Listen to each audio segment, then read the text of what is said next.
বেলঘরিয়া দক্ষিণেশ্বর অঞ্চলের মধ্যে অবস্থিত এক শিব মন্দিরের কথা আপনাদের সাথে আজকে শেয়ার করব, যেখানে কথিত আছে স্বয়ং শিব নাকি মাটি খুঁড়ে উপরে উঠে এসেছেন এবং এই যে শিব মন্দির তার মাহাত্ম্য সেখানে আরো বেড়ে যায়, যেখানে শ্রী রামকৃষ্ণদেব এবং স্বামী বিবেকানন্দর মতো বড় বড় মহা মনীষীরা এইখানে প্রতিনিয়ত আসতেন পুরো শিবকে দেখার জন্য। তো নমস্কার বন্ধুরা, চ্যাট ভিতে আপনাদের সকলকে স্বাগত জানাই। আজকে একটি ইনফরমেটিভ ভিডিও আপনাদের সাথে আমি শেয়ার করতে চলেছি। আমরা যারা আর্যদহ, দক্ষিণেশ্বর এবং বেলঘরিয়াবাসী তারা প্রত্যেকেই নাম শুনেছি বুড়ো শিব মন্দিরের, কিন্তু যারা আপনারা এইখানে থাকেন না তারা হয়তো জানেন না যে দক্ষিণেশ্বর এবং আদ্যাপীঠ ছাড়াও আমাদের এইখানে একটি অতি পরিচিত কালী মন্দির রয়েছে, যেটি মুক্তকেশী মন্দির নামে পরিচিত। এবং এই মুক্তকেশী মন্দিরের ঠিক অপোজিট সাইডেই আমাদের এই বুড়ো শিব মন্দির রয়েছে, যা বান রাজার রাজত্বকালে তৈরি হয়েছিল। এবং তার পাশেই রয়েছে আমাদের আর্যদহ, বেলঘরিয়া এবং দক্ষিণেশ্বর অঞ্চলের একটি মাত্র শ্মশান, যেটি আর্যদহ শবদাহ ঘাট হিসাবে পরিচিত। তো যাই হোক না কেন, আমরা যে মেন কথাটায় ছিলাম সেটাই আমরা ফিরে আসি। যে ঘটনাটি আপনাদের সাথে শেয়ার করব সেটি আজ থেকে অনেক বছর আগেকার কথা।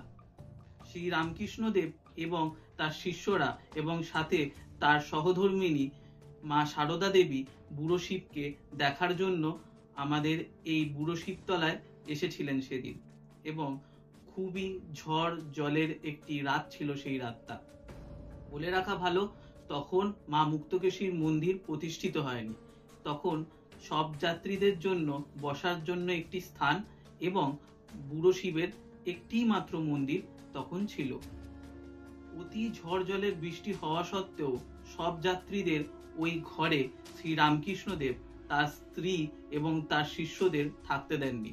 তাদের বুড়ো শিবের ঠিক ওইটুখানি মন্দিরের মধ্যে সারা রাত ঝড় জলের মধ্যে থাকতে হয়েছে।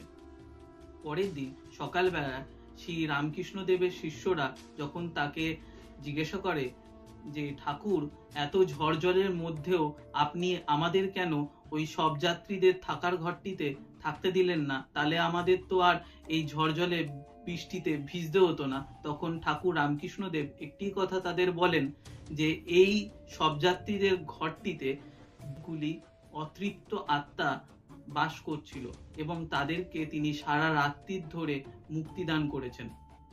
যদি তারা এই ঘরটির মধ্যে থাকতেন তাহলে হয়তো তাদের সাথে অনেক ভয়ানক ঘটনা ঘটে যেতে পারত। তার জন্যই হয়তো শ্রী রামকৃষ্ণদেব তার শিষ্য এবং মা সারদা দেবীকে ওই ঘরের মধ্যে প্রবেশ করতে দেননি।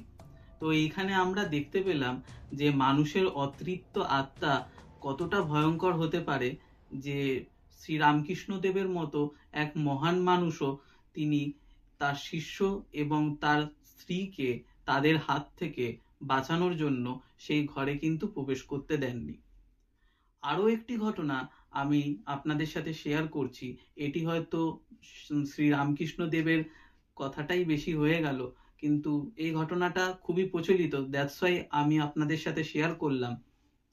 আপনারা হয়তো লক্ষ্য করে দেখবেন দক্ষিণেশ্বরের যে ঘাটটি রয়েছে সেই ঘাটটিতে বান আসে, এবং শ্রীরামপুরের যে ঘাটটি রয়েছে সেখানেও কিন্তু বান আসে। কিন্তু আমাদের যে আর্যদহ যে ঘাটটি রয়েছে সেইখানে কিন্তু বান অত আসে না, বা বানের যে প্রকোপটা সেটা কিন্তু অনেকটাই কম থাকে।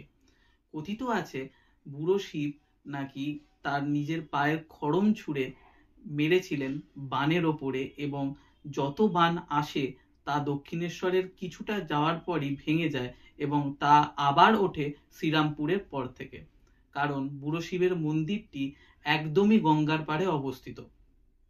তো এইরকমই ইনফরমেটিভ ভিডিওগুলো যদি আপনারা আরো দেখতে চান অবশ্যই আমাদের কমেন্টে জানাবেন। এছাড়াও আমরা পডকাস্ট তো দিয়েই থাকি, কিন্তু এই রকম আধ্যাত্মিক অথবা ইনফরমেটিভ ভিডিও যদি আপনাদের ভালো লাগে তাহলে অবশ্যই আমাদের জানাবেন এবং আমাদের চ্যানেলটিকে লাইক এবং সাবস্ক্রাইব করে দেবেন। তো আজকের মতো এটুকুই। হে বন্ধু, বিদায়।